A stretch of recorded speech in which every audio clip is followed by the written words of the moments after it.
Hi, this is Amit from Digital Inspiration. Now, we recently got a plasma TV for our living room and we were looking for something that would help us bring the World Wide Web, the entire internet and not just YouTube or Flickr, to our living room. Now, there were two choices.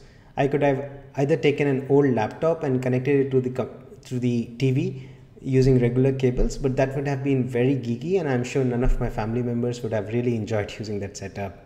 So the other choice was to get a dedicated digital media receiver, devices like Google TV, Roku, Boxy TV, or even Apple TV. Now this is a category of very portable, affordable devices that easily connect to your computer, they're easy to use, and you can browse internet from your couch. Now, if you're in the US, you'd probably compare these devices based on what services they support, whether it supports Netflix, Hulu, Amazon Video on Demand, Pandora, and stuff like that. But unfortunately, none of these streaming media services are available here in India, so the selection criteria is very, very different. Now, after comparing the specs and reading the reviews of all these digital media receivers, I decided to go for something called Google TV. Now, this is basically, the box is called Logitech Revue. The hardware is made by Logitech, it's called Revue, but the internal software is powered by Google TV. Now this box comes with two things. There is the regular set-top box that connects to your TV via an HDMI cable. Now think of it as a CPU of your computer. It has several ports. There is USB for connecting to USB flash drives so that you can browse the media on your TV, or you can connect a webcam here and do live chatting from your TV. Then there are HDMI ports for connecting to your TV. And then you also need a remote, right? So you'll be surprised, but the remote is something like this. Now this looks quite complicated, but actually if you use it for some time, it feels very easy. So the remote is logically divided into two parts.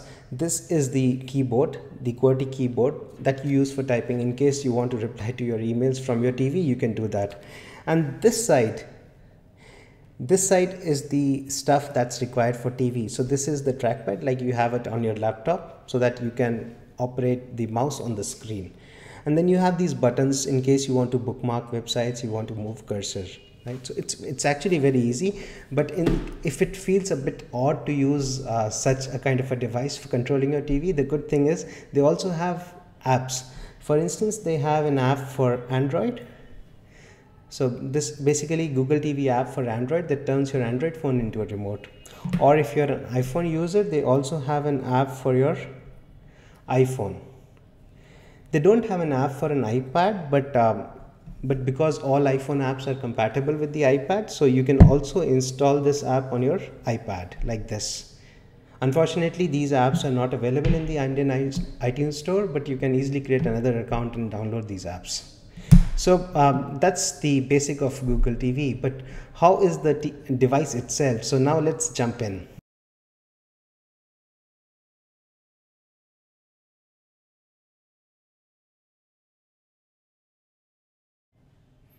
So once you start Google TV, you land on your bookmark screen. This is basically a list of websites and apps that you use most frequently. The screen is completely customizable, so you can add or remove websites as you like. Then you have the applications tab, which contains all the applications that are installed on Google TV. For instance, there's Twitter, there's Logitech Media Player, which you can use to browse the media on your home network. And then there is Google Chrome, which is a full-fledged Google Chrome browser. It's very limited, but this should improve once the honeycomb-based version of Google TV is out. Spotlight is basically a gallery of websites or content producers who have tweak their design so that they look good on your large screen HD TV. There is Al Jazeera, CNN, CNET, the New York Times, and a lot of other popular publishers who are now streaming their content for Google TV via the Spotlight feature. Then one of the other interesting features of Google TV is the queue. This is like basically creating a playlist for your TV. You subscribe to your podcast, and as new podcast shows become available, you can watch them via the queue feature. Very interesting. Now let's explore some applications available on Google TV. There's the most popular YouTube, which lets you browse the entire YouTube from your couch, but in a full screen experience. So it looks really, really good on your TV screen. There's Google Chrome that lets you browse the web just like you do on your computer. You can use the URL bar to type websites or search terms. For instance, we'll search for the Wikipedia homepage here.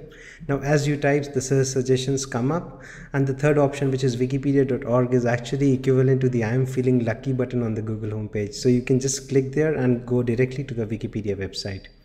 Now, once you are on a web page, you can click on links just like you do on your computer screen using the keyboard controls. Now let's look at another popular app that ships with Google TV, and that's Twitter. Now with the Twitter app, you can see your tweets, you can see who has written to you using the mentions tab. Now for this example, I'll quickly reply to a tweet so that you get an idea how it is to use Twitter from Google TV. It's quite easy actually. Now let's go back to Spotlight and try one of the sites there. For instance, CNET, the popular technology website. Now if I click on the CNET icon, I'm taken directly to their video site. But the formatting is such that you see no clutter, all you see is the video on the screen. The quality is really good, there's no buffering, but it actually depends on your internet speed. You can switch videos using the keyboard controller again by clicking the thumbnail, so it's a very good experience overall. So that was a quick video tour of Google TV. When they launched initially, the Logitech Revue box was selling for $249, but recently they decided to slash the price to $99, and that changes everything. Google TV is certainly great value for money, and with honeycomb based Google TV expected in the coming weeks or months, that would bring apps to your living room TV, and that would make this device all the more exciting. Thank you.